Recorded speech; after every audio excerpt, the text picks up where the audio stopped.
Hi everyone, welcome to Content Creation for Organic Growth. I'm Sam Soper. I'll be presenting today. Before we begin, I'd like to take a moment of reflection on the land in which we have it. You may have heard similar acknowledgements before without introduction. Land acknowledgement is a formal statement that recognizes, respects, and honors Indigenous peoples as traditional stewards of this land, the enduring relationship that exists between Indigenous people and their traditional territories. It is a statement of gratitude and appreciation, acknowledging the land as sovereign citizen to lay groundwork for unpacking colonialism present in our everyday lives and build mindfulness of our present participation. It is also worth noting and acknowledging, asking permission and reciprocating, or noting that acknowledging, asking permission, and reciprocating the abundant gifts that the land provides with an offering of gratitude is Indigenous protocol. A powerful way of showing respect to Indigenous people is to support Indigenous sovereignty. We acknowledge that in Austin, Texas, we are on the occupied ancestral territory of the Tonkawa, Lenape, Karankawa, Comanche, and Cohilcotan people.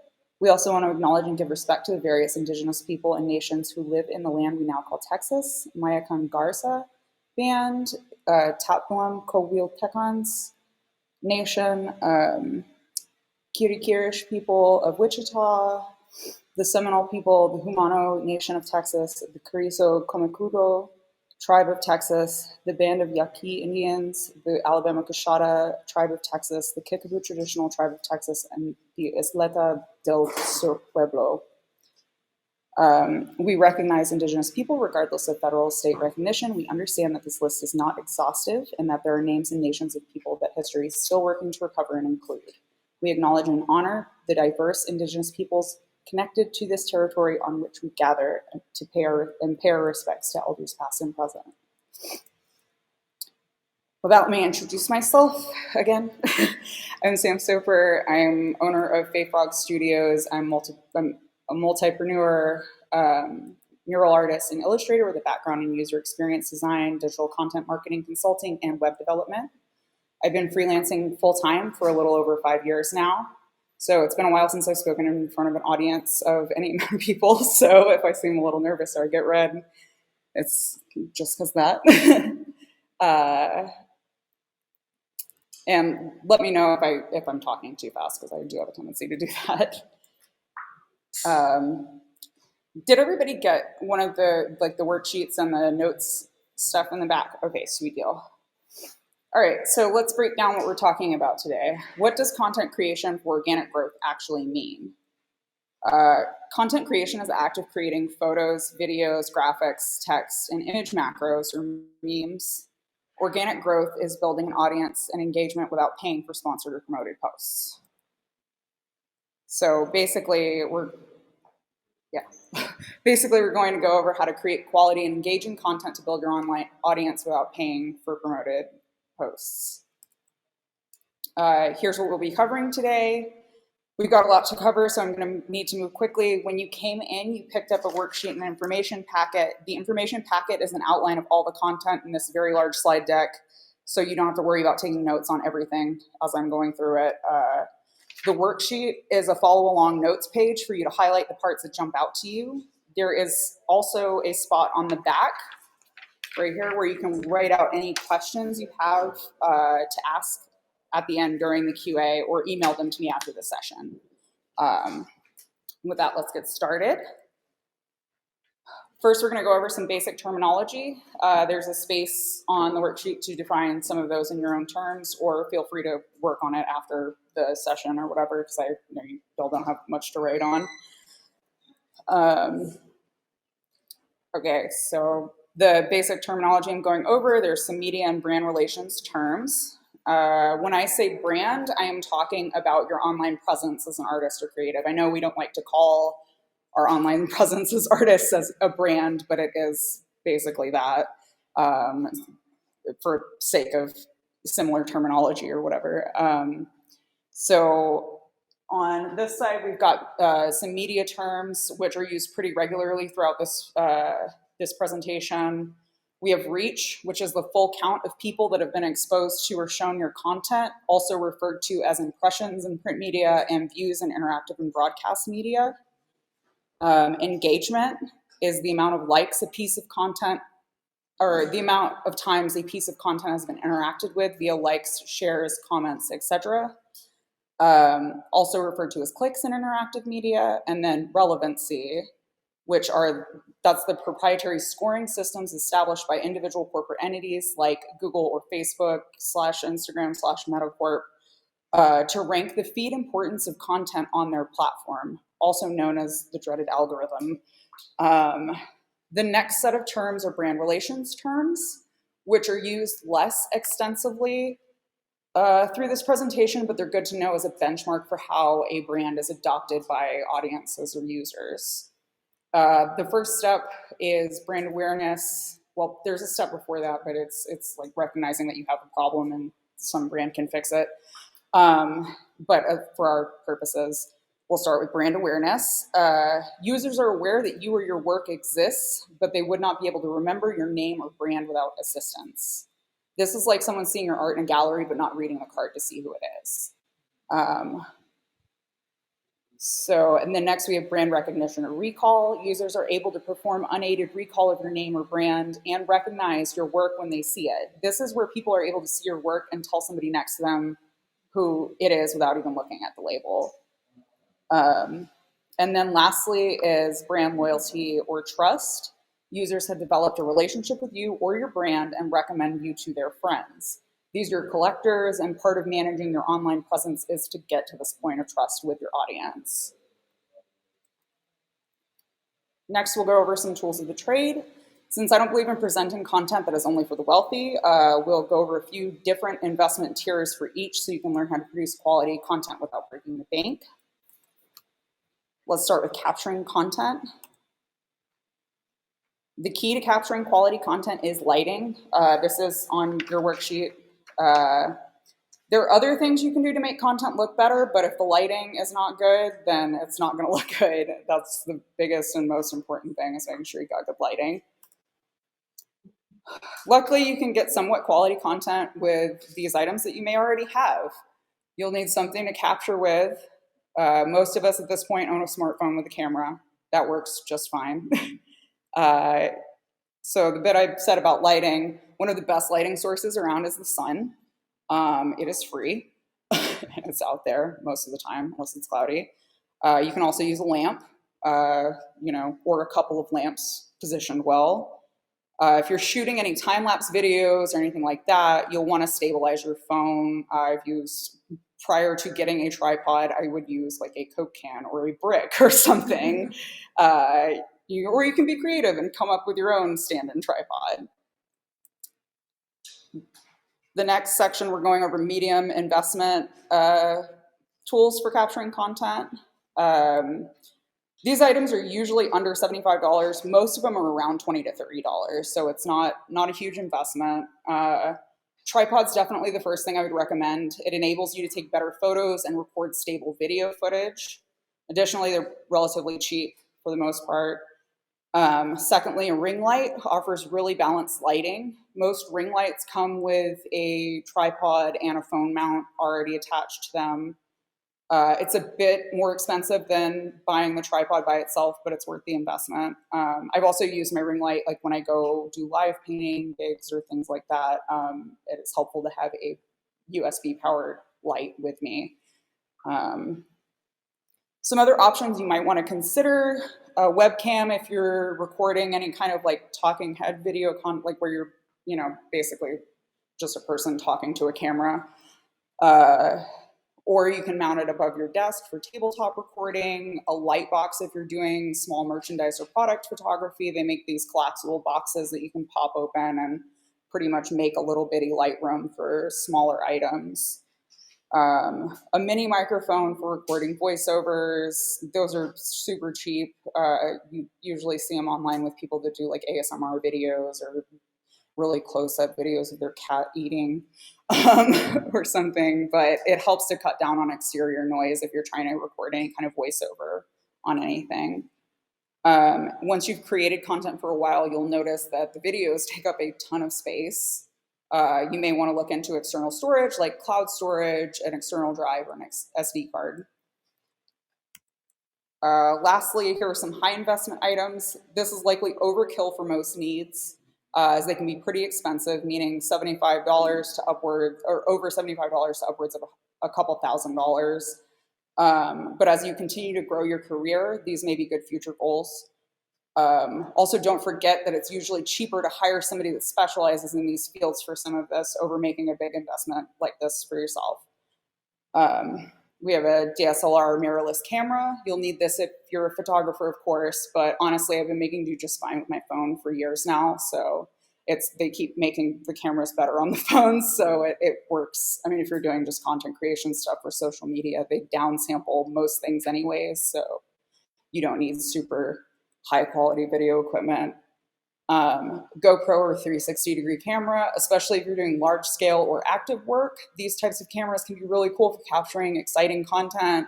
As a mural artist, this is on my nice to have someday list, but may not make as much sense for somebody who does smaller scale work. High-end lighting and backdrop setup. These can run incredibly expensive, which is why I also suggest studio space rentals instead. Places like Distribution Hall and others have studio spaces available for you to rent, so you don't have to spend thousands on a legitimate studio setup. Unless, of course, you're doing studio photography stuff or something that you need a big studio space for. High-end microphone. If you find yourself doing a lot of voiceover work, streaming, or podcasting, this is a worthy investment, but again, overkill for most needs. A drone. Again, this is another one that's great for large-scale artists, videographers, or performance artists, but not necessary for other types of artwork.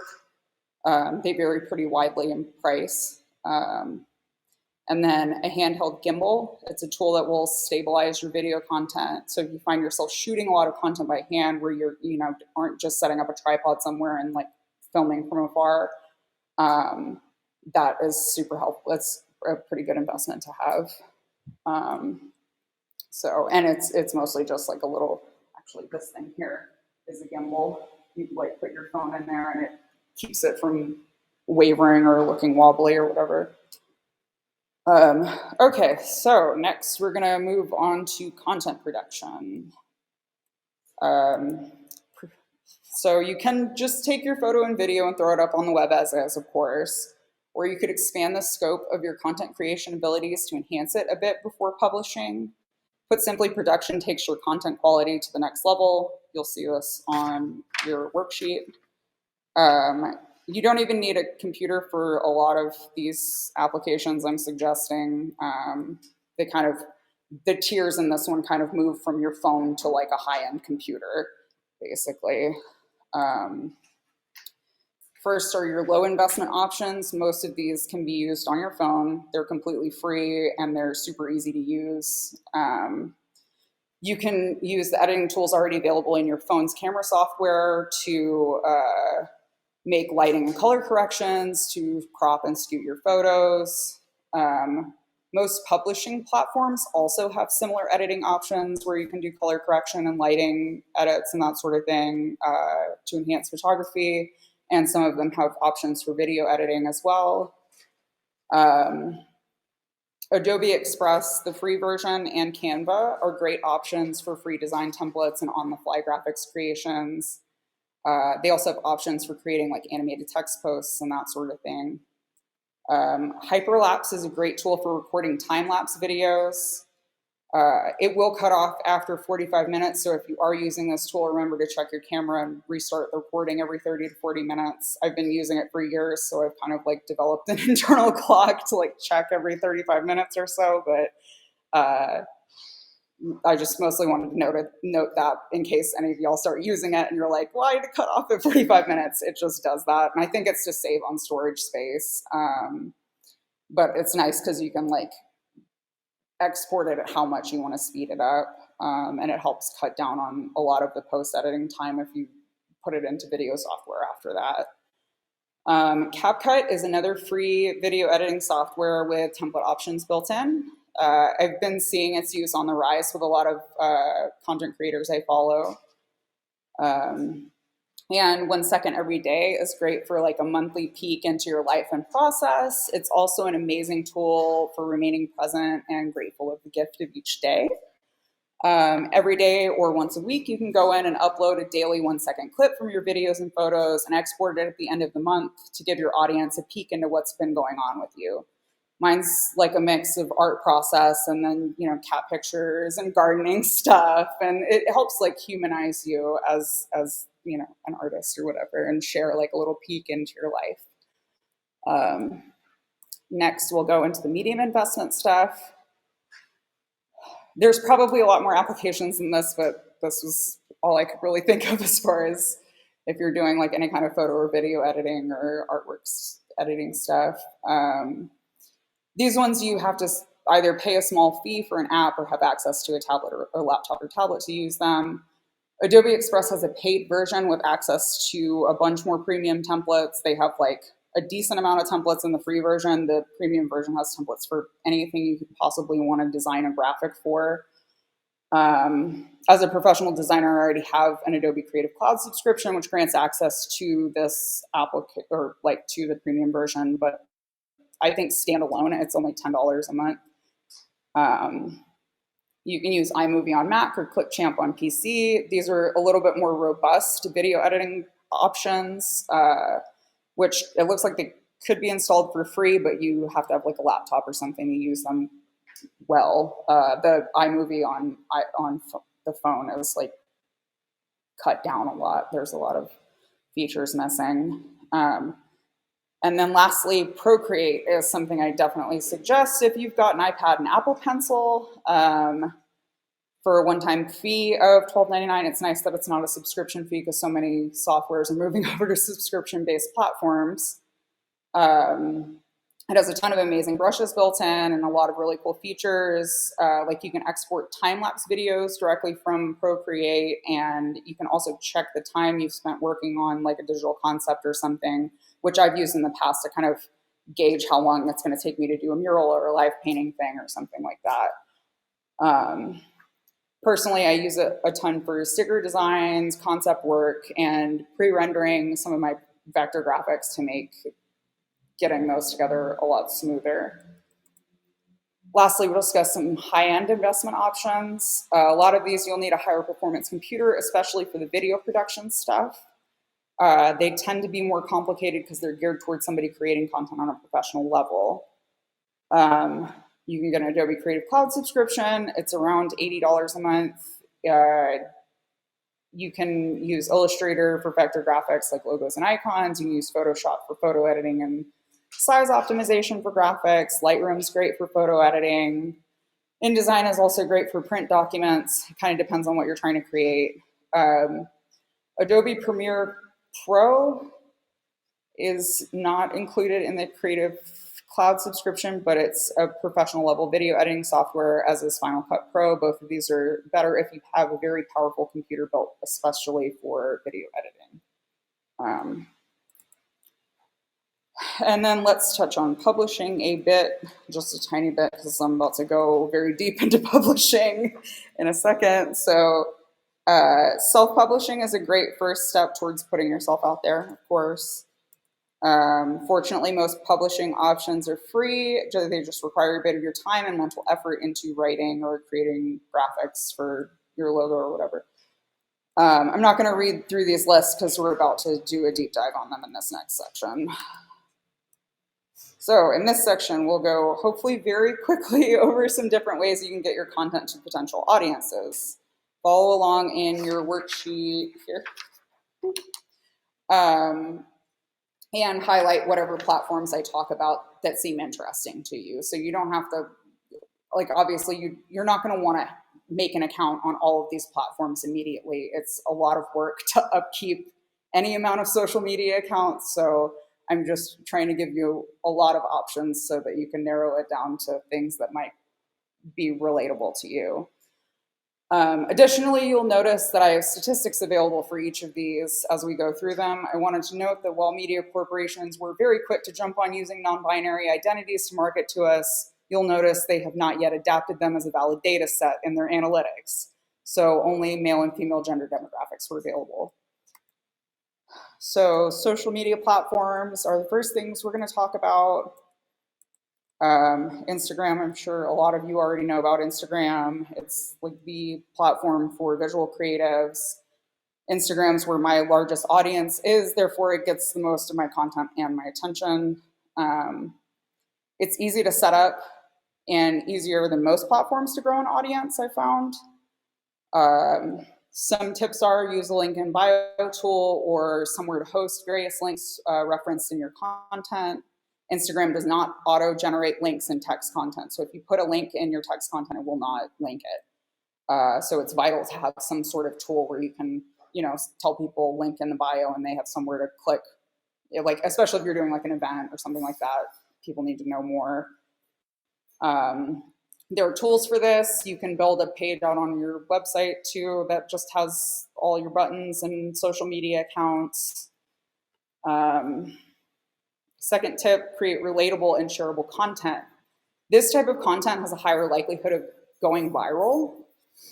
I've got some local art friends who have started side accounts sharing helpful tips they learned in therapy or other kind of relatable quotes with cute little characters, which have absolutely blown up, and they have like 320,000 followers and have celebrities following them now.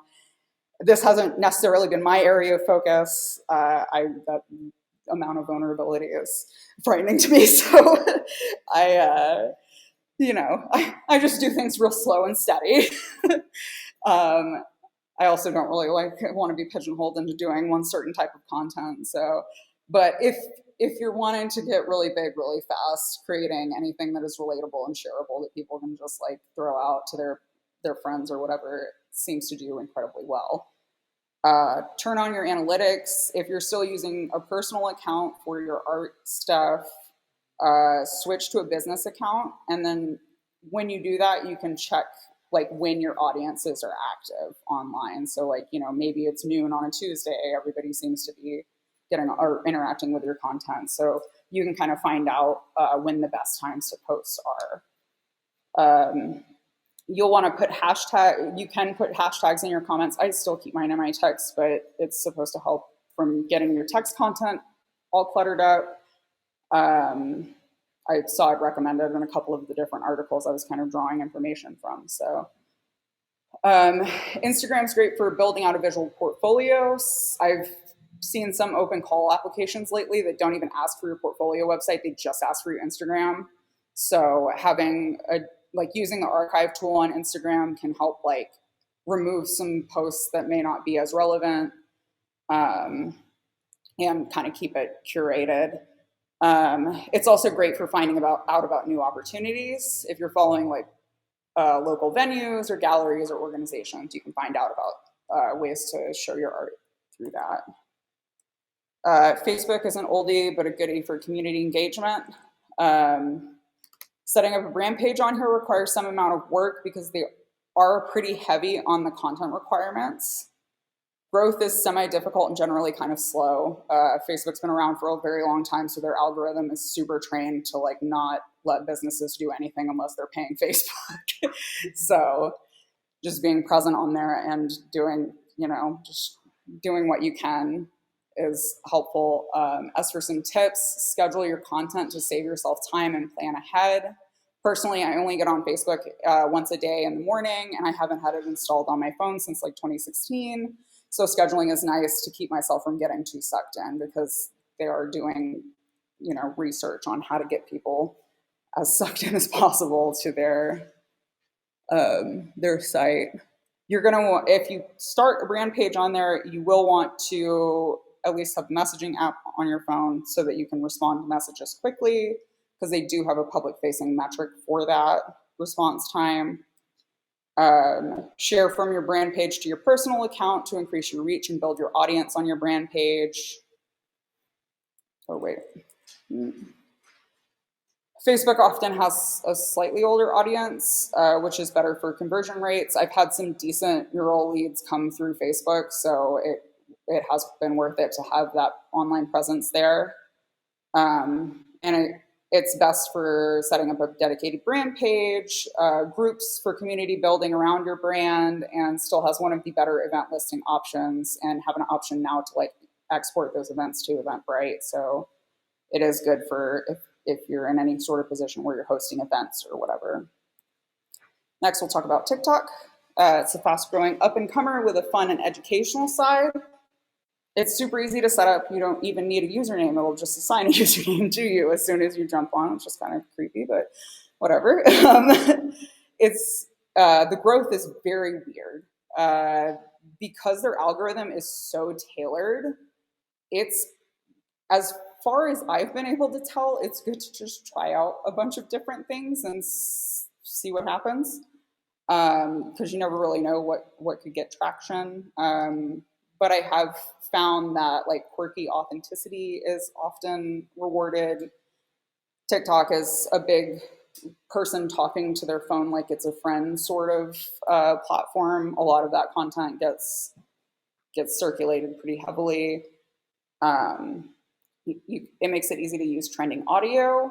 They pretty much will, when you're making a video, they'll suggest songs or whatever that are relevant on the app at that time.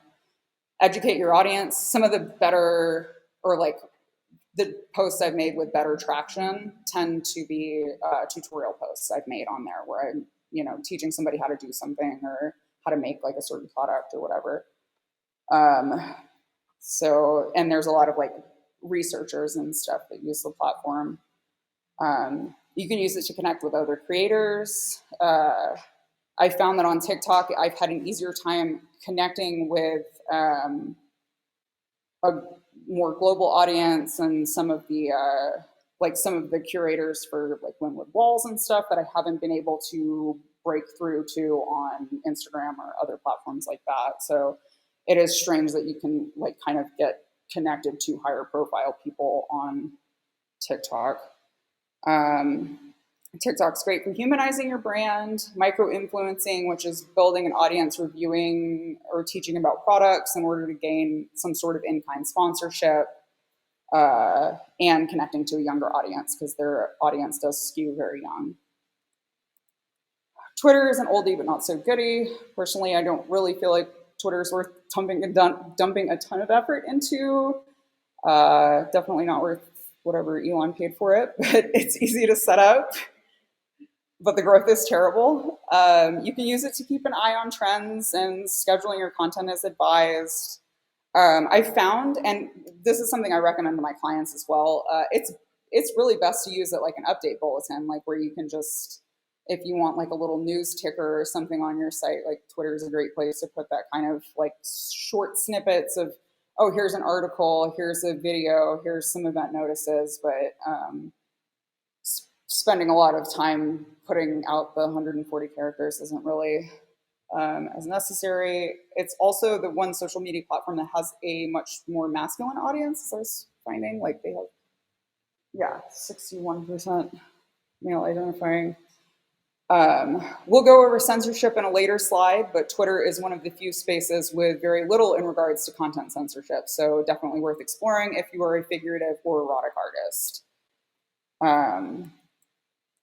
Pinterest is a visual bookmarking board for sharing content you've already published elsewhere. Again, it's got a content-heavy setup process, and the ease of growth is difficult, but it's an option. Some tips: brand your profile. There are lots of options to add photos and text to make your brand page look and sound like you. Schedule your content to save time and energy. Create infographics to supplement your content. I know through using my personal Pinterest, I know that infographics tend to get shared a lot more on there. So if you are like reposting something from your website, like put a little infographic together. And some of those graphic things that I mentioned earlier, like the stuff that you can use on your phone to edit, they have templates for infographics and stuff. So if you want to get into that, that's an option. Educate your audience. Again, this is a highly educational and inspirational platform where people build out vision boards and stuff like that. It's great for creating mood boards, finding style inspiration, and connecting with an older feminine audience. Lastly, of my social media stuff is LinkedIn, which is a social platform for professional and corporate networking. It's mostly used for job search. Setup is difficult. You're just basically building out an online resume. Growth is middling because you get a lot of random requests from recruiters, and it doesn't really matter too much because once you've gained 500 followers, it just shows 500 plus on your audience. Some tips I found were sharing visual content gets more traction on the platform. You're going to want to keep it professional because this is a professional network. It's very business. You don't want to get too salesy. Self-help and inspirational stories tend to perform best. It's great for building a digital resume and connecting with past coworkers who may have potential gigs with their new employers or may be able to help you expand the reach of your content. If any of y'all are here from Creative Mornings, one of my old bosses saw this workshop on my LinkedIn page and then shared it with the Creative Mornings Twitter account. So you can get like expand your reach through stuff like that. So there is a benefit to keeping up with that if you have worked in the corporate world and now you're kind of transitioning to wanting to do more art related stuff. Okay, I'm going to go through some video and streaming options. YouTube is a social option for video hosting. Setup is middling and content heavy. Growth is difficult, but what they call long tail, meaning you can have content that sits there for a year with very little traction and very little views. And then all of a sudden YouTube will decide to start throwing it at the end of videos. I've had this happen. Like I had one post that like barely got any views, or one video that barely got any views. And then all of a sudden YouTube was like, shoving it at the end of every like hand lettering video. They were like, oh, here's this. So my reach went way up after it had been out there for a year. So it's one of those things where you try not to focus on the numbers and just put content up there as you have it. As for the tips, use the tagging options when you're uploading your videos. Make cover graphics. They'll highlight the beginning, middle, and end of your video for potential cover options, which often works. But videos with cover graphics seem to perform better. There are templates available in Adobe Express and Canva for YouTube cover video or cover photos. If you've spent any amount of time on YouTube or looked at any reaction videos, it's like the picture of and then they've got like reaction video and there's some stuff in the background. Anyways, I don't really tend to use them, but I do notice that they perform a little bit better.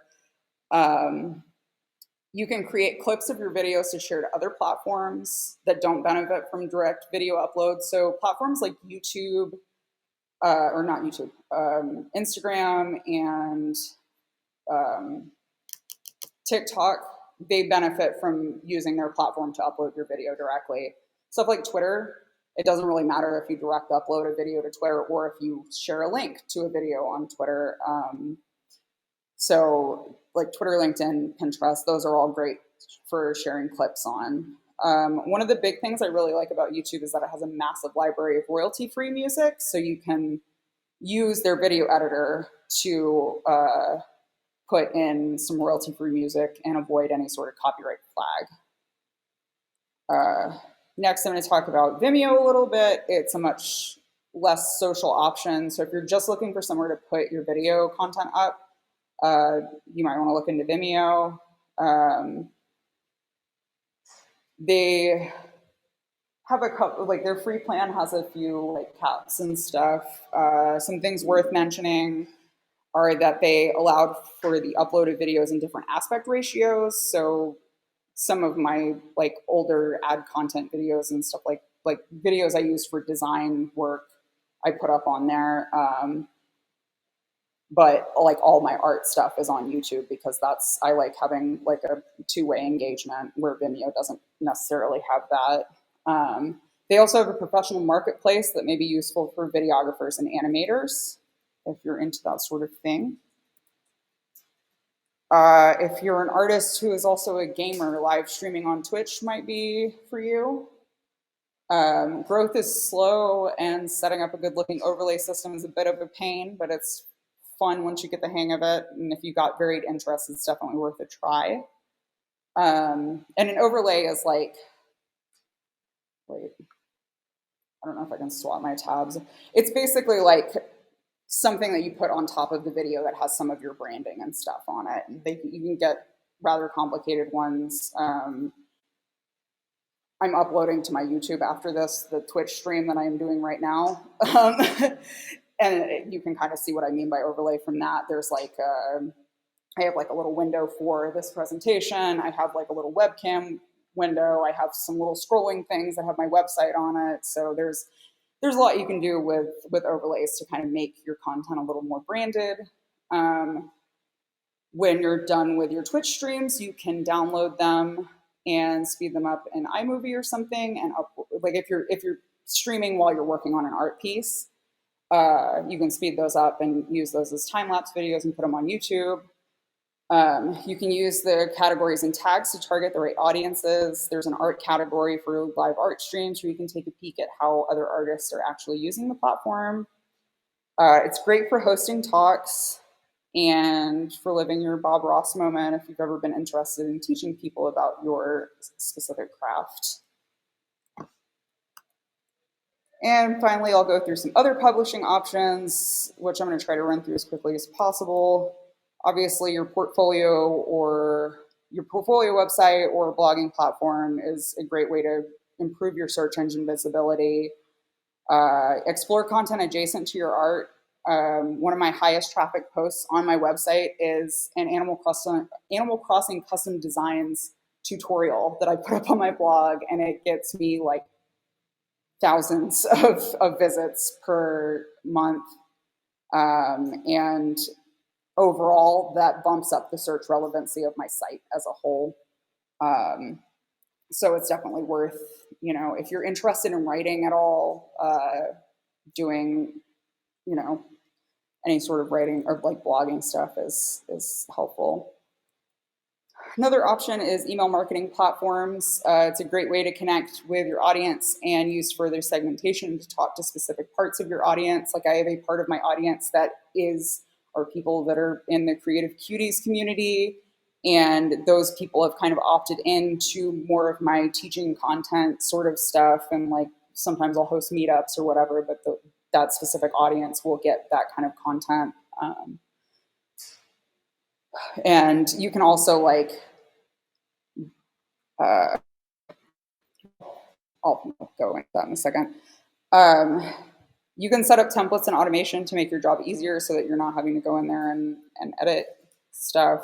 I have these listed here in like order of difficulty.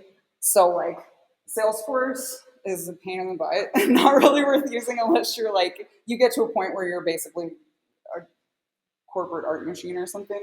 MailChimp's super easy to use. It's like got a lot of drag and drop templates, a bunch of stuff that's already built in. Their segmentation tools are super easy to understand. Segmentation, if you are not aware, is basically like you have a large audience and you are targeting a smaller audience. So one of the recommendations I have here is like bringing a sign-up sheet to events. When I put people in for my sign-up sheet at events, I will flag which event they were at. So like people that I met at a live painting event, I can target them and send them emails specifically about, hey, I'm doing another live painting thing. Or, if they're at markets, I can send them specific stuff about markets. So you can kind of set up those audience segmentations on your own. You can also use sign-up forms on your website to help build this audience.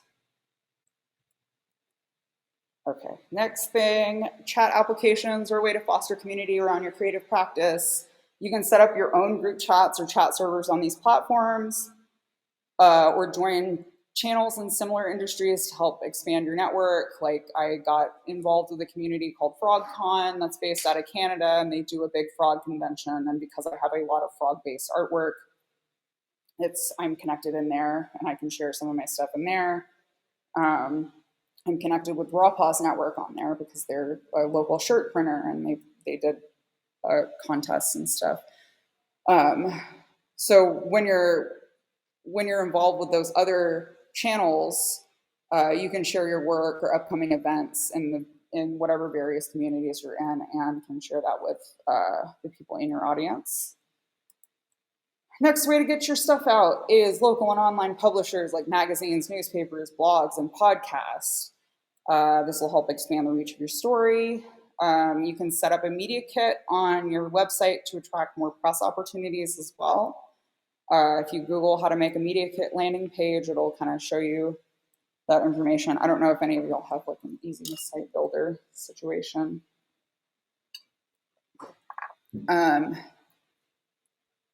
okay, then crowdfunding platforms are also an option. I would really only suggest these if you have already built an audience.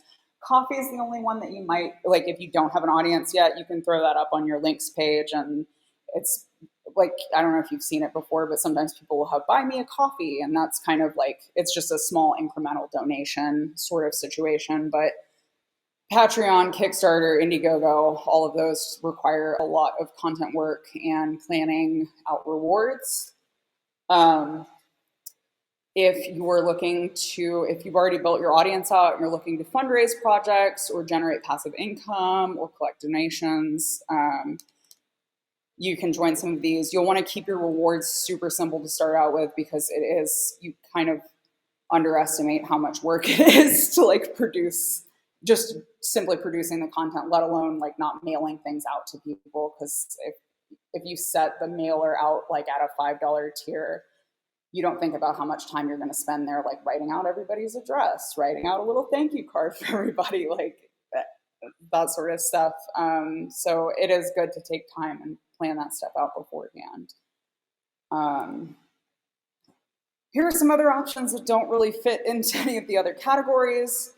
Reddit is like the home base for internet proliferation, meaning a lot of content starts there and echoes out to other places on the web. A lot of the Reddits have very specific instructions for how you can post your content on there, though, and like specific requirements for people to have engagement-wise. Giphy's an option if you do any sort of animated work. It is the application that Instagram and TikTok uses for, and some other ones used for animated stickers. If you have 5 animations on there, you can apply for a business account to get your stickers listed for use on those platforms. So if you're sharing an Instagram story and you type in something and it gives you a bunch of little GIFs, like for instance, I have mine on there. If you type in Sam Soper art, it'll give you like this little guy and a little spray painting frog and stuff like that. DM me if you want these instructions, because I have it in a saved reply on my Instagram. So if you're interested in doing that, I have instructions available.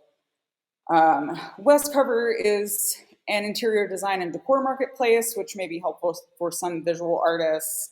I'm not sure if it's invite only or if it is, I think it might be open for anyone to sign up. But it's an option for if you are, doing visual work that you want to sell to an interior design and decor crowd.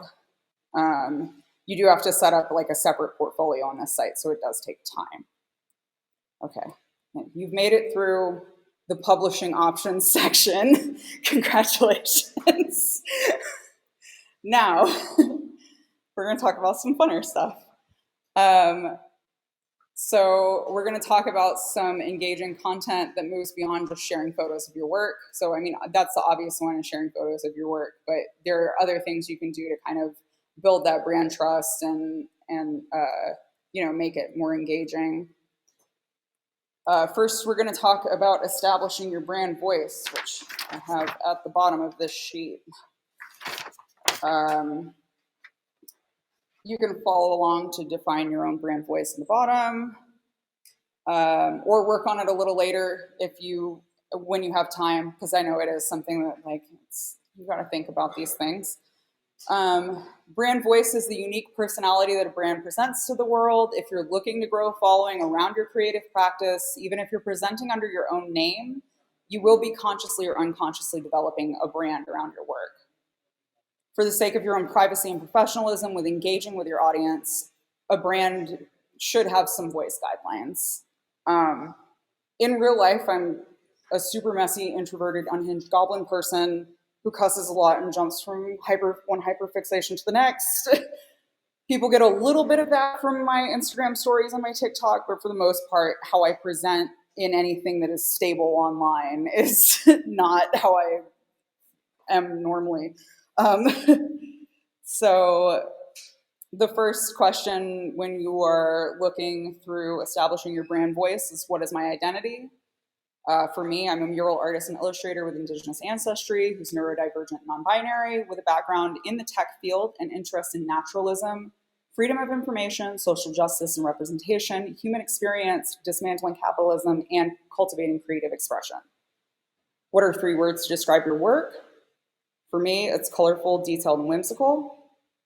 What are the goals behind my work?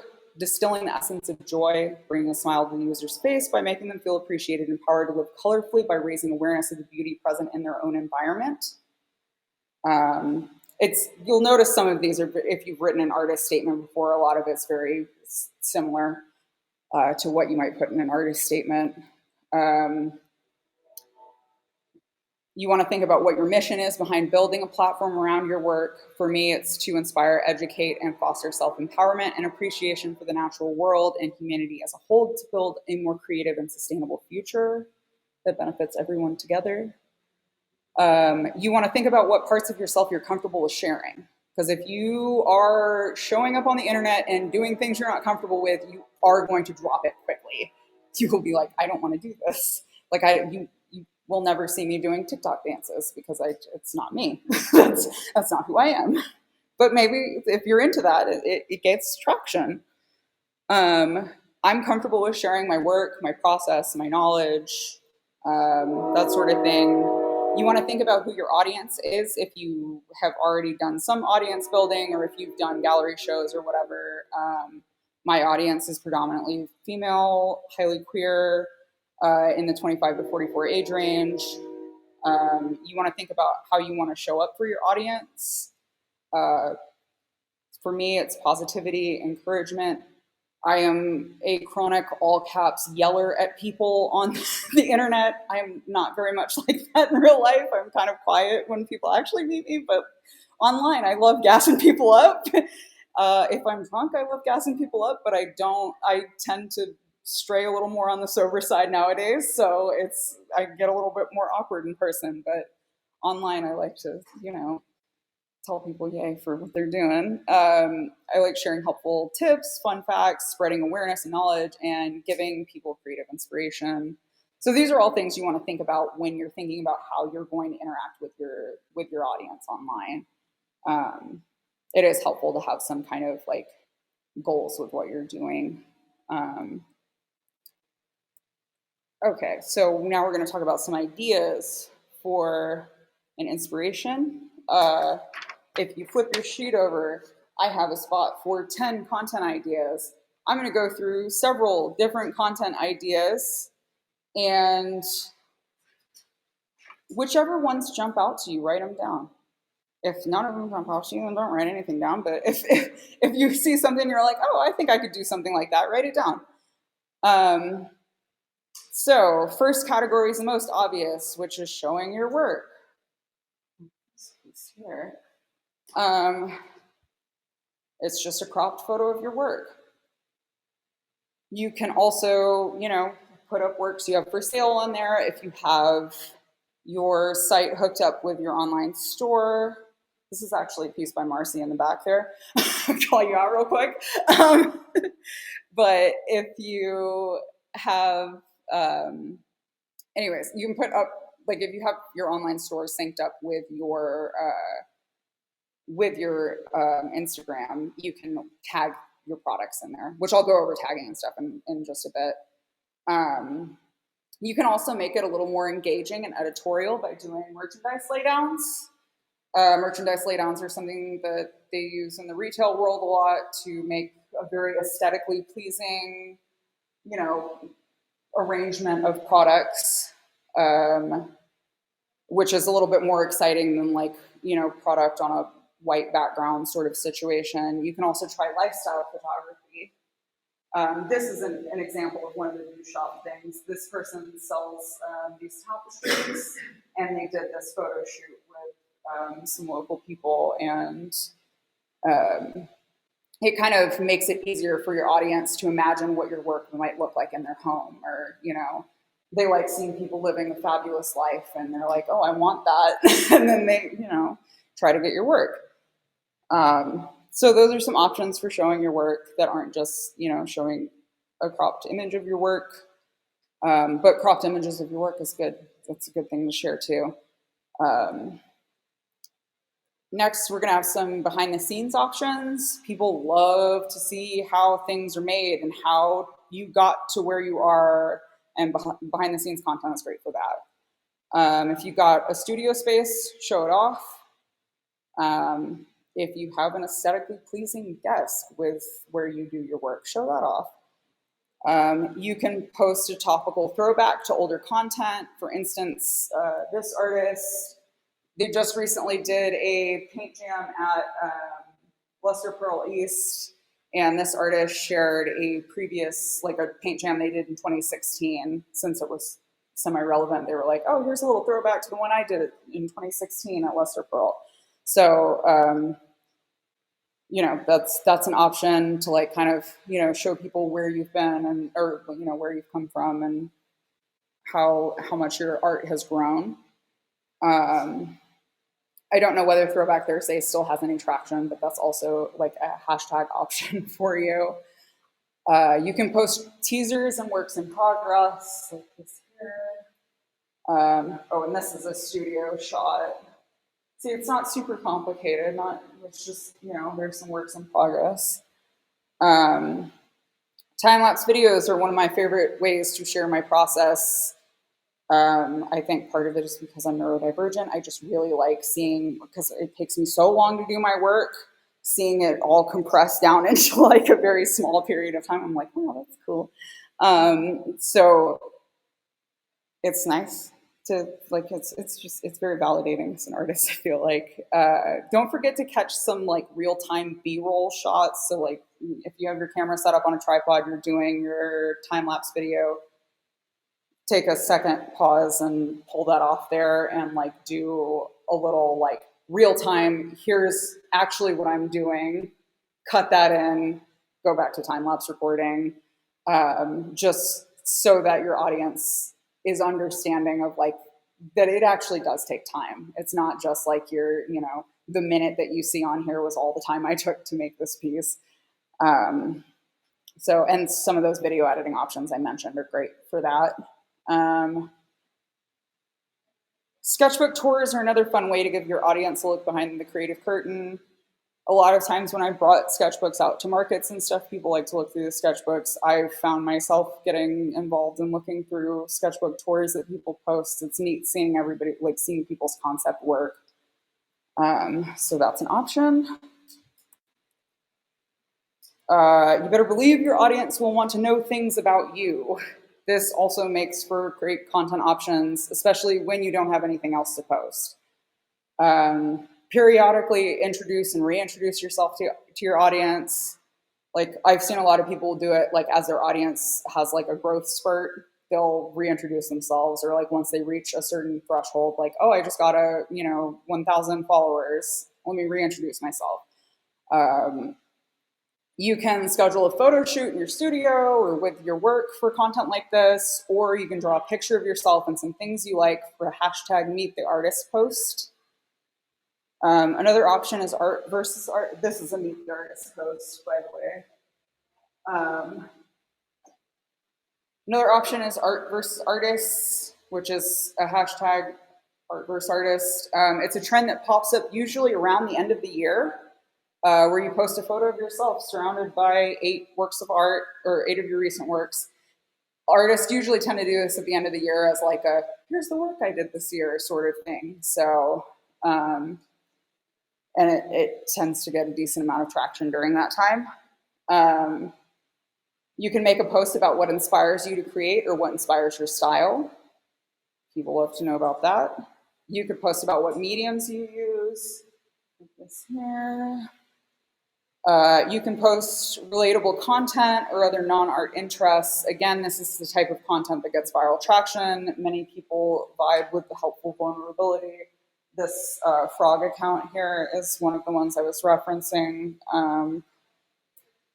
They definitely had their stuff blow up, but it's really nice, positive content that makes people feel good, so they share it with their friends to remind their friends to live beautifully or whatever.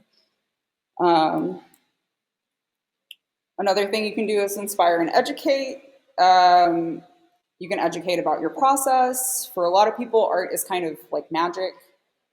Posting about your process demystifies it and helps your audience understand how much work you put into it. It doesn't necessarily like take the magic out of the artwork, but it does make people understand that, like, oh, this is something that you have to put work into, and it is, worth dollars. You can create infographics for client education, like how you determine commission prices or informing about monthly Patreon rewards. Oh, this is a good example of like a process thing. This person does mural work. This is an example of a design mock-up they did, and here's the actual work. So it just helps make that more clear to clients and stuff. It's also helpful for other artists because I, as an artist, am like, oh, that's how people are showing their design mock-ups. Okay, good. You can share recommendations and best practices for the materials you like to use. I've seen some before where like people have talked about recycling acrylic paints, and that have been really interesting. Like they do a whole little process video on how they like recycle their acrylic paints so that they don't cause as much damage to the environment. You can share creative ideation tips and tutorials to help people who are hoping to live more creatively do just that. So one of the questions I get asked a lot since I've been doing art stuff is how I come up with so many ideas. So that's kind of why I put creative ideation tips on there, because it's helpful for like to tell people how to think more creatively and do stuff like that, be more open to their creative side. Then we've got community fun, which is super helpful for connecting with other local creatives. You can post photos from local events or meetups. You can shout out some of your favorite local makers and don't forget to tag them. So like if you're, we're here with this show with all these beautiful drag queens, you can post a picture of them online and tag them and say, oh, love this piece. If you're at a local market, you can give yourself a small budget to purchase some items from other creators and share a market haul photo. That's kind of this right here. When I was just starting out, this was how I got connected to a lot of the bigger artists online. And they, when they kind of realized that there was that exchange of currency, they followed me back, and I was able to start getting more connected to them and stuff. And they would start engaging with my content or whatever.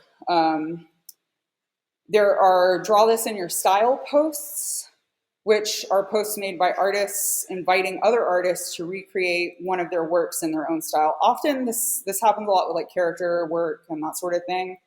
But it's a fun way to connect with creators with similar interests. This right here is a draw this in your style post. So this artist put it in their name is Rainbow Therapy. They posted this little character up, and then of course other people would draw that character in their own style. And it's a fun way to like build a little sub network. You can do collab projects with local artists and post about those. This is a collab between Eric Ross and Paste, who are two local artists. And it's a decent like melding of their styles. You can also participate in battles, competitions, and contests, which will often be reshared by accounts with a higher follower count. So a lot of times those don't necessarily result in more follows, but sometimes they, you'll get a few extra followers and stuff from that sort of content. And lastly, we're going to talk about monthly social challenges. I have a few listed here, but this list is by no means exhaustive. These are basically like prompted challenges. Inktober 365 and Denic drawing prompts Denic daily drawing prompts offer a new prompt every day for sketch inspiration. Denic is a sketchbook company. And Inktober, I think, is they're hooked up with some pen company too. February 1st is Hourly Comics Day, so if you follow any graphic novelists or comic artists, you'll see this pop up around February 1st. where they will post little snippets of their daily lives each hour of the day. March has Meet the Maker, which is a prompted list of things to share about your practice or your business. Mermay is something that happens in May, and it's by, I think, a French artist, Camille Feister. If you're into drawing mermaids, she'll put out a list of prompts in May, and you can draw a little mermaid every day. October is a big month for drawing challenges. When I started my account, it was during October of 2018, and that was how I built my initial following on my account, was just doing a daily drawing every day from their prompted list. Some other options are Mab's Drawloween Club and Froggy Fall. If you're a writer or a graphic novelist, November has NaNoWriMo, which is like a daily daily writing thing, and then Drawvember. December is also Drawcember. Holly Jolly Art Fest and Winter Artland are some of the prompted challenges I've seen. There's a lot of people put out prompted challenges there. If you look up any sort of prompted daily drawing thing, or just look at the hashtag prompted or daily drawing prompts, you'll find something. And it's a great way to just initially start building an audience and connecting with other artists on the platforms. So that is it for different content creation ideas and inspiration. Definitely there are other ones you'll find. As you follow other artists and stuff online, you'll start seeing more and more of them and be like, oh, that's cool what they did there. And I have like a whole saved category in my thing of marketing ideas that I saw other people do. And I'm like, this is interesting how they put this together. So now that you've got some ideas on content, let's talk about making the most of your experience with some best practices. So first off, I'm going to say to be persistent. Building an audience is hard, and the bars set by the algorithms are constantly changing. It's important to not let the numbers discourage you and to keep posting. If you believe in what you're doing and you're creating, your audience will find you. This chart here is from a spreadsheet where I record my Instagram follower account at the beginning of the month since I started using the account back in 2018. Since Instagram doesn't really have any way to track followers over the lifetime of an account, so I made my own chart to graph that out. As you can see, it's almost the straight line of growth. There is no like big, here's where my followers really, it's just been steady the whole way. I've never had anything go like majorly viral. I've had a few posts that have been reshared by international brands, but not a ton. My entire audience is built from semi-consistent posting and from using the tips I'm sharing with you all today. So you don't have to have things go viral in order to get a big audience. You can slowly grow one. Any wiggles in the line, like where you see it's jumping up here and a few of these other places, those are usually when I have gone out to local events and done a market or something like that. Those types of things. Or, if you're having a gallery show or something, those are good ways to like connect with and build your audience. Any of the little flatter spots or when I'm, on holiday or whatever. So audience growth happens over time. Slow and steady wins the race, especially when it comes to creating an audience that believes in your work, engages with your content, and trusts your brand, which is very important.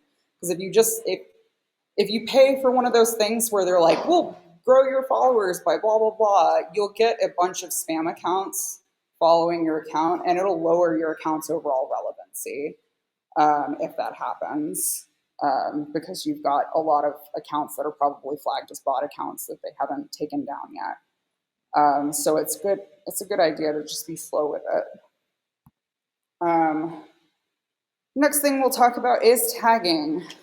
You will notice on your sheet that you have hashtag lists and potential accounts to tag.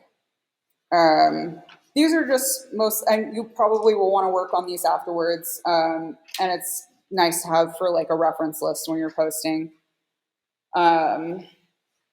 These tips are mostly for Instagram, but most platforms have similar options with lower maximums. On Instagram, you can add 30 hashtags to your posts. You can Google top hashtags for your creative practice and keep a list in your notes to copy and paste. that's kind of why I broke these into groups here. I've seen some people where they'll do, they have like a list with different groups, like, oh, here are my hashtags for spray painting. Here's my hashtags for mural art. Here's my hashtags for Austin artwork. And they'll put like a little number next to it so they can copy and paste and, get to that 30 count, or make sure that they're not over. Instagram will usually stop you at 30 hashtags, but I have had situations in the past, I think with Reels, where I will put more than 30 hashtags, and instead of telling me, it just deletes my text content when I make the post. So it is better to, I don't know, I usually just copy and paste and try to keep it under 30. If you want to use a hashtag to kind of like uniquely identify yourself, you'll want to keep that at like 3 to 5 of those hashtags. The rest should be significantly higher trafficked hashtags. Don't forget to add a couple of location specific ones. As I was saying, like, there's hashtag ATXR, there's hashtag Austin Artist. Those will help you get connected to the local community as well. You will want to tag your products if your shop is synced up to your social accounts. A lot of shop or like e-commerce platforms have a tool that basically makes it easy to sync that up with your social accounts. You're able to tag up to 5 products in your post. So if you're doing something like a laydown, you've got, here's 5 buttons I've made with my art. You can tag all 5 of those, and people can shop that laydown photography. If you're not able to tag products, tag accounts. You can tag, and that's kind of why I put the potential accounts to tag on here. You can tag your supply and medium brands. You can tag local organizations. You can tag galleries. You can tag vendors and businesses. You can tag press outlets and whatever, just to make people aware of your work. They may, if they like it, they may share or offer you sponsorship in the future. You will want to tag your location to help locals find your work by tagging your location. Of course, do not tag your specific location if you're at home. Just tag the city, that's fine. But it does help for people to find, local artwork, especially if you're out at an event or whatever. Like any of the posts I've been making about this that I'm doing at the Dougherty, I, tag the Dougherty Center. So if people are looking at posts in this area, they can see, oh, this is, going on here. So next, we're going to go over latest features and trending topics, which can be super helpful for gaining traction. When an app rolls out a new feature, they'll dial up the relevancy for that feature to encourage widespread adoption. Or the side effect of that is that you get higher reach and potentially more engagement, which is great for you. So like when Instagram launched Reels, which they now are like trying to push Reels more than ever, which is quite annoying, but it's fine, it's whatever. But when they did that, it's been basically like make a video content with your, or make some kind of video content with your post. Whenever they put the option to add music to your still photographs, I was like, okay, cool, I'll do that. When they put something out, they're wanting people to adopt that. So they will bump up the relevancy on those posts. There's also a website called Google Trends, where if you are having inspiration problems and you're maybe wanting to find some content that you can create that might be trending, Google Trends tracks the search relevancy of like certain terms and whatnot.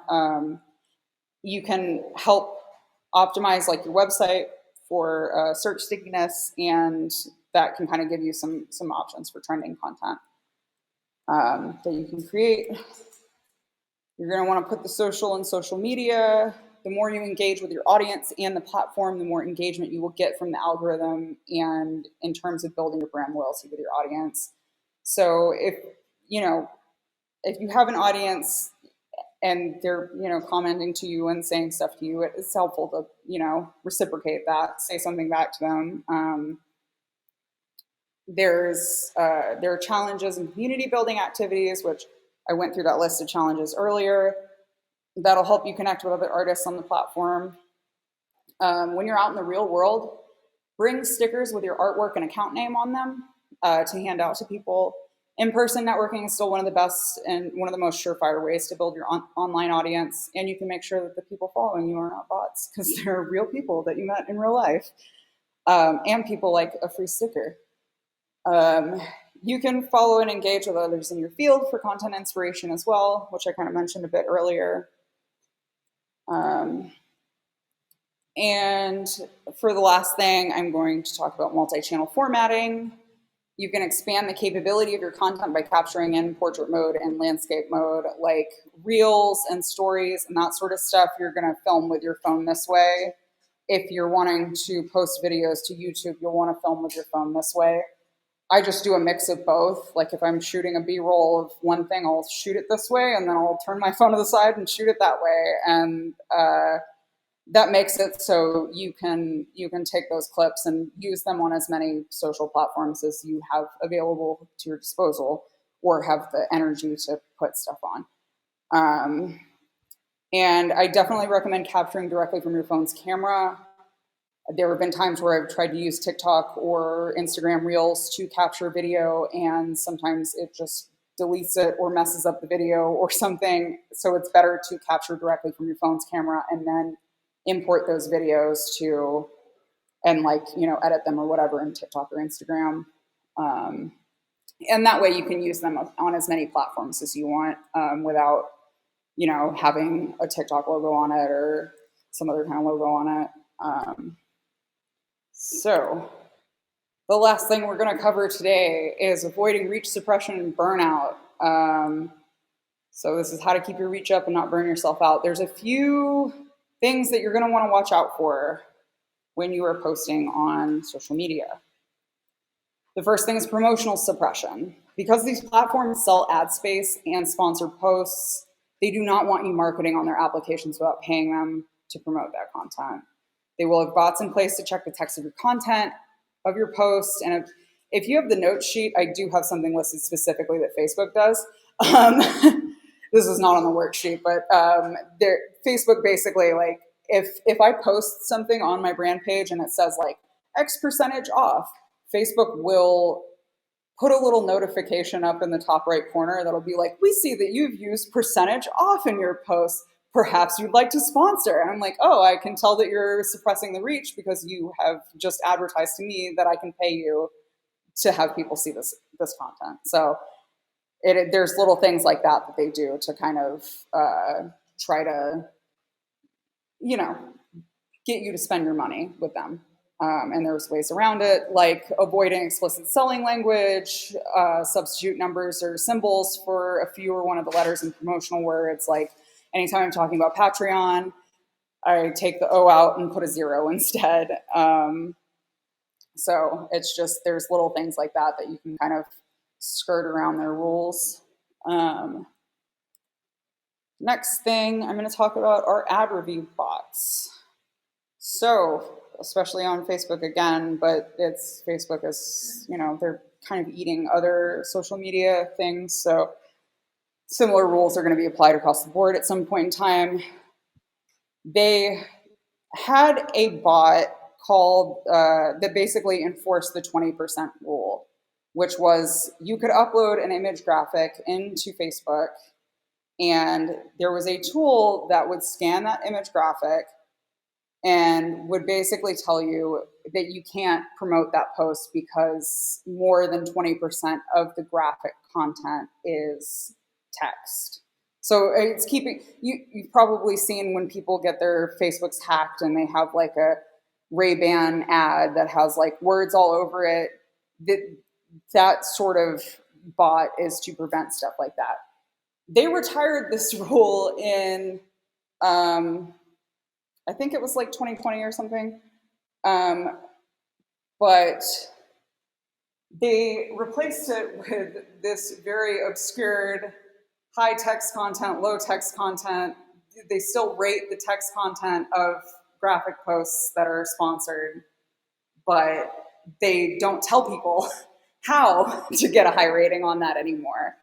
But which is kind of why I wanted to mention the 20% rule, because you basically want to make sure that, and they said they were only using this for sponsored posts, but you can pretty much guarantee that they're going to use it on other stuff, because it's going to keep people from advertising on their platform without paying them, and it's going to keep people from, or it also cuts down on spam content too, aside from that. But it is something that, like, I think they were low-key using, and probably still are, since they still have a text content thing. They just don't specify exactly what the text content rule is anymore. Now we're going to talk about figurative works and censorship. Most platforms have bots crawling for nudity, especially female breasts. I've heard anecdotes from many figurative and erotic artists that they've had posts deleted or accounts shadow banned or banned outright for posting nude or erotic artwork. If you're not aware, a shadow ban is where an account is placed in a restricted queue for an unknown period of time without the user's knowledge, where they stop showing up in search, their content is deprioritized in the algorithm, and their reach drops significantly because their posts stop showing up in their followers' feeds. Platforms will not admit to doing this in any public record and treat it like it's a conspiracy theory, but they have adjusted visibility filtering after court cases, and leaked documents have referred to flagging accounts as blacklist or do not amplify. So while they won't say outright that they do this, they do, because it benefits them. So if you are posting anything with a nipple on it, please censor your works. You can include the original uncensored image behind the second slideshow image. Usually it'll do like one slideshow flip. A lot of the figurative artists I follow will do like a censored version, and then, you know, a close-up of the face, and then they'll post the uncensored version in the third image. And that does not seem to have as bad repercussions. Once you've established an audience, it'll affect you a bit less. But if you're just starting out, a shadow ban would be detrimental and highly discouraging, because you'll be, you know, wasting all this energy posting. You're like, why isn't anybody seeing any of my stuff? And it's because you're shadow banned. I've been told that Reddit and Twitter are the two spaces where this type of content is not as heavily censored. One of the pinup artists I follow recently, you know, they got out of an account ban, and they posted the hashtag free the nipple thing. And I clicked on that hashtag because I was putting together this presentation, and I was like, oh, I wonder. And Instagram has blocked that hashtag for community guideline violations. So they are absolutely doing things to, you know, suppress the awareness of the censorship. Shadow bans can also happen for subjects flagged for violent suffering, hate speech, etc. For example, if your account name begins with pain, like at pain, I have a friend that their account name is at pain_T by Delaney. Anytime I'm searching them or trying to tag them or whatever, my brain is automatically like, at pain. Instagram will not give me anything in the search results. And I have to be like, okay, is it an underscore or is it a period? And at this point, I've had to remember what it is so that I can bring them up. But and I've had friends that like run like hardcore metal shows and that sort of stuff, and they have experienced similar, where it's difficult for them to get, you know, reach on their information because it uses aggressive terms. Okay, so now on to some burnout prevention. Patience and authenticity are so important.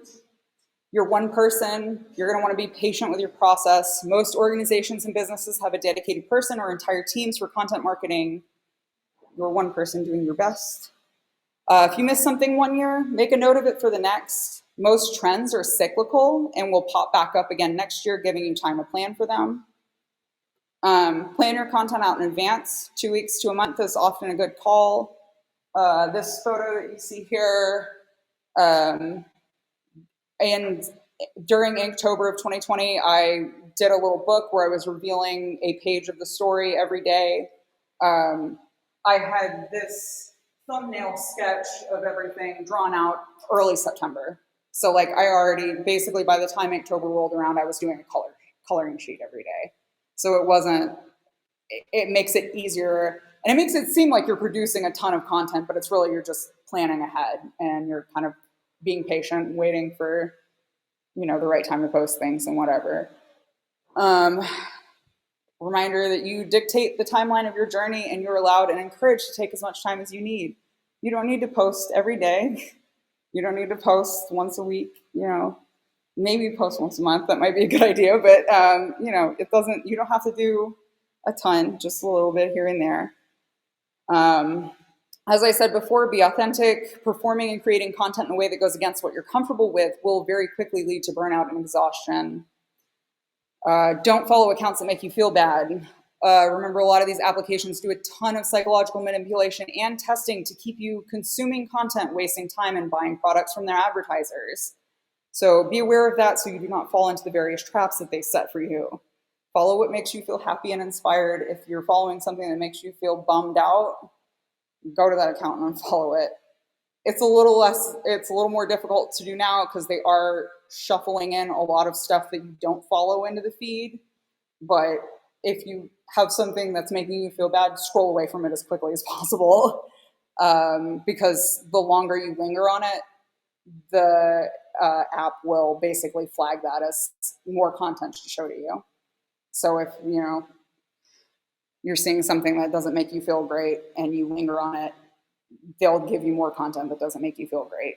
And you don't have to do everything all of the time. That's part of why I set up this worksheet, so you could highlight a few of the things that interest you from the massive info dump that this presentation is. A little bit of progress here and there is still progress.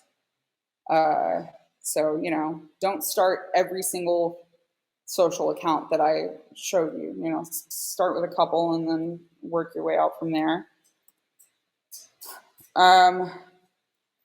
And the very last and most important thing I want to talk about is scam avoidance. With the proliferation of ChatGPT and other AI chat applications, you will find enticing and believable requests in your DMs that do not look like they're from a scam account. You will waste energy engaging with those accounts. Even worse, you'll get scammed out of your money, which will definitely lead to you feeling very burnt out. Here's a few red flags and tips. Potential clients will rarely, if ever, tell you their budget outright. If the conversation starts out with a budget, red flag. You can have a little bit of a conversation, but if it starts out with a budget, be aware that it may be their next follow-up question may be like, oh, I have this weird account I need to send you money through, which brings me to my second thing. Payments should only be accepted through avenues that you have personally vetted, and stand firm in how you accept and collect payments. Only use stuff that you are comfortable with accepting payments with. You'll have people come at you with crazy stuff as far as ways to pay you, and you say, no, thank you, I'm sorry. Block, report. Legit publishers will never spam your comments to DM them. This happens a ton. When you post something with any hashtag, you'll get DM to post on Texas Vibes or whatever. That's all garbage. They're probably trying to farm artwork from people to use in other scams. Sometimes they will reach out directly over email. I've had a lot of publishers reach out to me directly, like local publishers or other online publishers reach out to me over email mostly. Very rarely they'll reach out to you over DM, but it'll be like a, hey, might you be interested in doing this? Can I send you an email about this information? It's never, send me your work now and I'll post it. Or they'll ask, like, I've had my work shared by Boston Markers before, and they will ask, can I reshare this post? And it's usually after I have tagged them in a post. It's usually with publishers, you'll have to solicit them or pitch a story to them or something like that. NFTs require work to list. People cannot just buy your work as an NFT.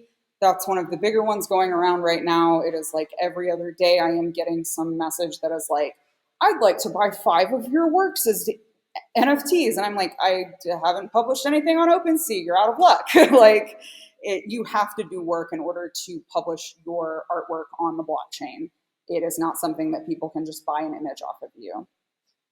Also, very recently, I found a scam where bots are farming high-resolution images of artwork to use as examples for their scams. So don't send any high-res images of your artwork to anybody but clients. Ways to identify scam accounts. If there is a mismatched account name and username, and the username is something like last name, first name, underscore number, a lot of them are, or sometimes it's just some jumbled stuff, but a lot of times it'll be somebody's last name, somebody's first name, number. Sometimes the name that is on the account will not match with that. That's a red flag. Pixelated images. They may not look pixelated when you just look at the account, but when you open up one of the images and zoom in on it, it is going to be pixelated as crap, more so than Instagram usually pixelates their images.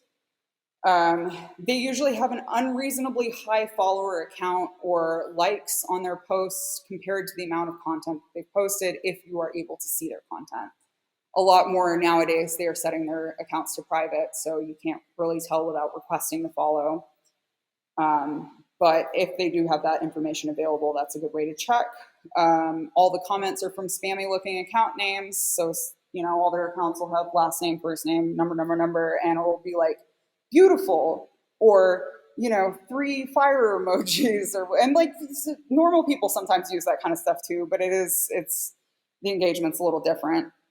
Again, like a private account that doesn't follow you that's a big red flag. If somebody is soliciting your work and they have a private account and they don't follow you, it's kind of weird. Like they should at least be kind of following you. And we'll go over some known art scams. These are ones I received several times. I've heard from other people in the community that they've gotten these several times.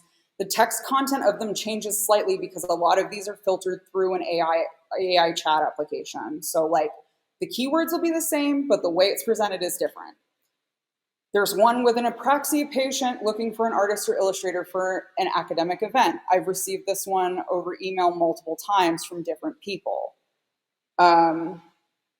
The birthday gift for a son named Michael or Mickey who loves Catboy from PJ Masks and Spider-Man. They carry him around the house so he can shoot imaginary webs. They say this every time. And I have gotten this message from multiple different accounts. And they're usually like, I want to get a piece that is X size. Here's my budget right up front. And you're like, oh, wow, I could get $600 here. No, you could get scammed is what you could get.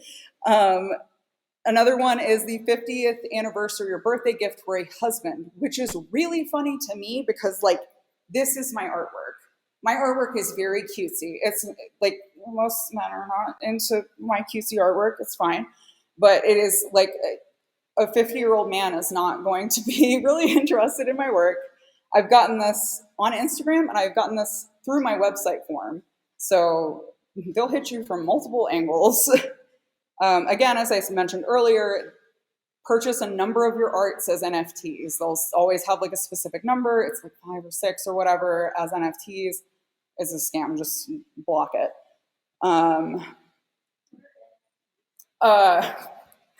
So, sorry. Yeah, so NFTs are non-fungible tokens. They are art pieces that have been... are you familiar with cryptocurrency? Okay, so so cryptocurrency is associated with a hash key so that it is registered in the blockchain. An NFT is basically an image that has had a hash marker registered to it so that it is basically registered in the blockchain. And there's like a separate trading investment sort of situation that goes on. But NFTs are mostly images, digital content, that sort of like video stuff, GIFs. It's kind of, they're trying to position it as the solution to copyright infringement with AIs and that sort of thing, but it's overly complicated for artists and that sort of thing to use and get the hang out. Like you have to understand a decent amount about the blockchain to kind of get, and you have to already have some cryptocurrency, I think, to even get synced up with some of those. Like OpenSea, I think you have to be able to, you have to have a crypto wallet. You have to like pay a gas fee or whatever to put stuff up. So yeah, but because of the question you just asked, what are NFTs? Because people don't really understand a lot of it, scammers are using this to take advantage of people. So I guess the last thing I had was, does anybody have any other questions? What's up?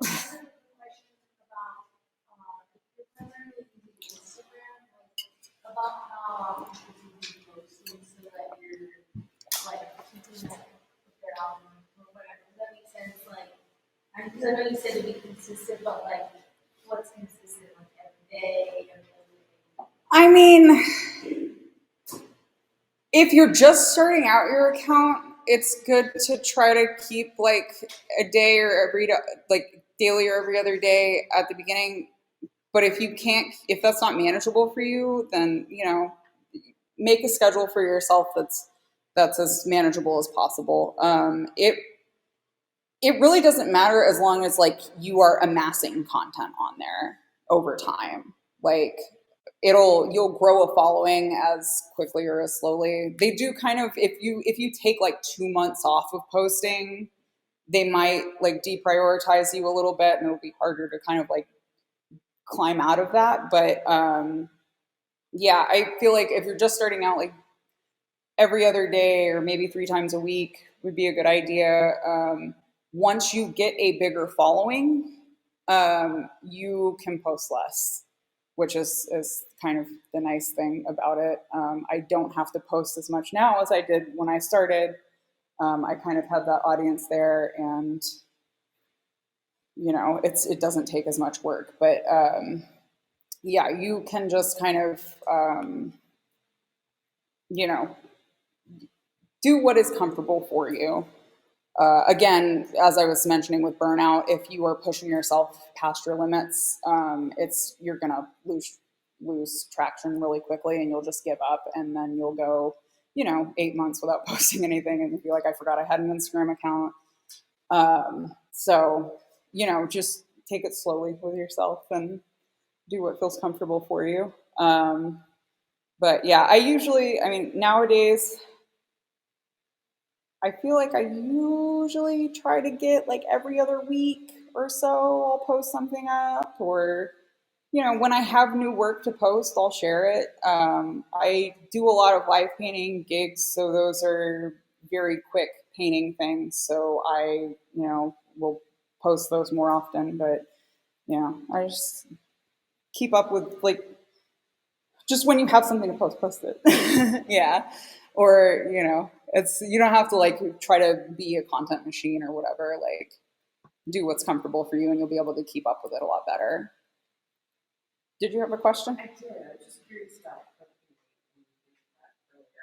Yes. Is that something that you would use in video editing, or was that just another tool to create content? So it's a tool that it's actually a drawing app. Okay. Yeah. So it is a very, very robust drawing app on the iPad. One of the cool content creation things that does come out of it is that you are able to export a time-lapse video while you're drawing, it basically records you while you're drawing on there, and you can export that video, and that's, free content. So instead of just posting like a still image of your work, you can post a reel, which gets more traction, and, put that up, and it's got, it shows people the process of how you drew it or whatever. So that's definitely one of the things I like about Procreate. Oh, whoa, sorry. I was just going to say, so that's more for artists who draw, not necessarily for collage artists. You can do collage work on there. It's like you have to do a lot of bracing and stuff. And I think there are, like, you might be able to find brush kits available that have collage pieces in them. Um, but yeah, I mean, it's an option, but yeah, I think if you do mostly like collage work, you might want to, like, you could probably use it for concepting a bit more than anything, like kind of framing things out. And then, you could show a clip of, here's how I plan this piece out, and you sketch the little, different ideas or motifs. Yeah, maybe you don't plan anything. I'm very big planner, so it is different. But yeah, if you're just like you might be somebody that would benefit more from like a webcam that you can mount over a tabletop where you're like recording yourself clipping things out and whatnot. Yeah, no, you're not missing. It's mostly like a digital art tool, but it is super helpful for concepting and stuff like that. And the little videos it makes are pretty neat. So, does anybody else?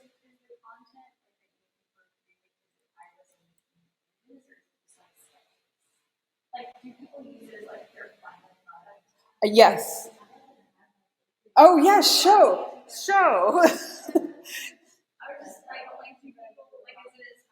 It's great.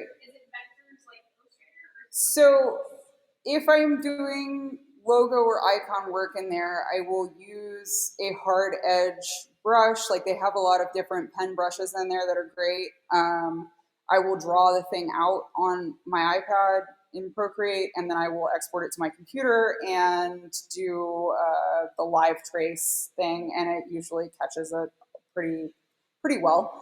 I've done some logo work, like you might have to do a couple of touch ups on some of the points, but for the most part, like it's pretty decent. And the better, I started out with a free iPad that I won from some uh, glove company that makes like special gloves for iPads, so it was like a lower level iPad. I didn't realize that if you get an iPad with decent memory on it, that you can use more layers and make larger images and that sort of thing in there, because when I initially started using it, I was like, why can I only have 7 layers and I can't make anything that's like really good print resolution or whatever. So yeah, it's more the version of the iPad.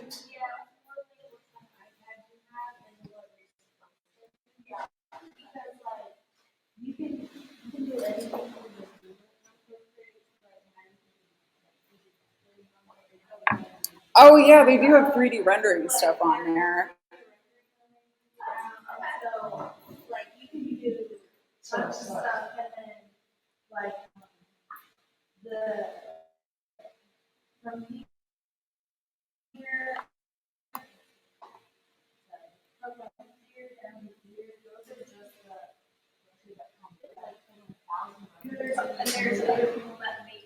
Yeah.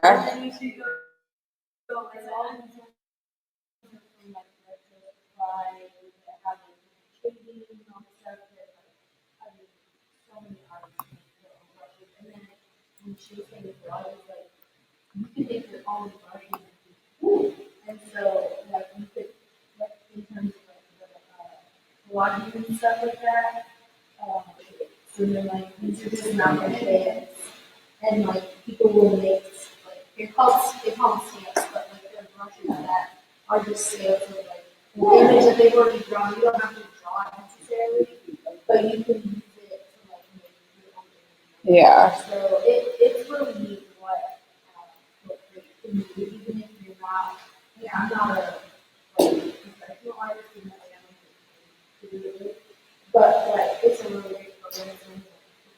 Yeah.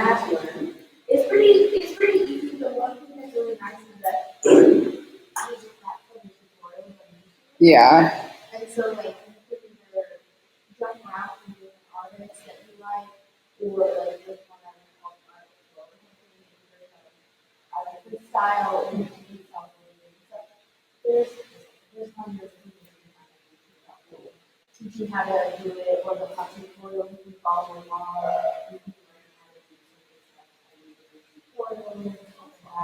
Yeah.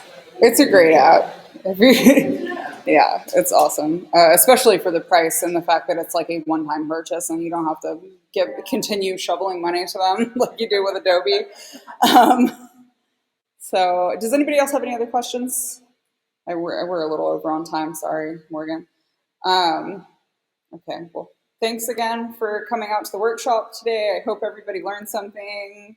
If you have any questions that we didn't have time to get to, or if you come up with questions afterwards, feel free to email me at hi@samsoper.art, and I will get back to you as soon as I am able. I am working on a mural this week out at Rosita's El Pastor, so I will be away from my computer, but when I get back, I will answer it. You can also follow me on social media. I will absolutely follow you back and yell at you about how great your stuff is whenever you post it. Lastly, if you have any leads on mural gigs, I'm always looking for work. So please reach out. And that's all. Hope you guys had a good time. Thank you for listening to all my information. I appreciate it. Y'all have a good night and drive safe. Thank you.